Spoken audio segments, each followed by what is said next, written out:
اگلا سوال میاں علی رضا صاحب نے کیا ہے، وہ پوچھتے ہیں کہ نوجوان اسکیم کے تحت قرضہ لینا کیسا ہے؟ حکومت نے جو قرض اسکیم شروع کی ہے جس سے بے روزگار نوجوانوں کے لیے کام کرنے کے لیے قرض دیا جاتا ہے،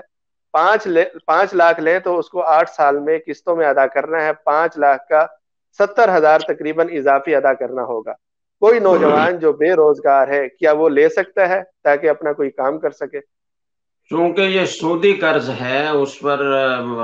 اضافہ کر کے واپس لوٹانا پڑتا ہے، جیسے انہوں نے بتایا کہ 5 لاکھ پر 70,000 اضافی دینا پڑتے ہیں،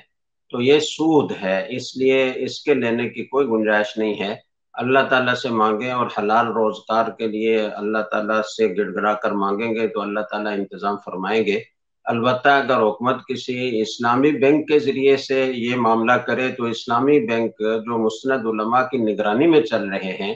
وہ اس کو پھر شرعی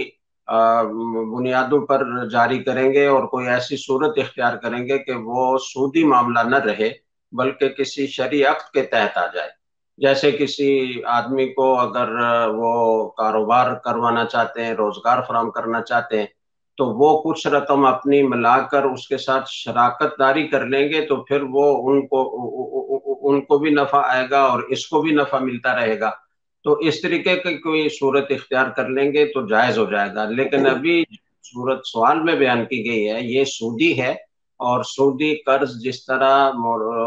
لینا حرام ہے اسی طرح دینا بھی حرام ہے۔ سود لینا اور دینا ایک جیسا گناہ ہے، تو اس سے اجتناب لازم ہے۔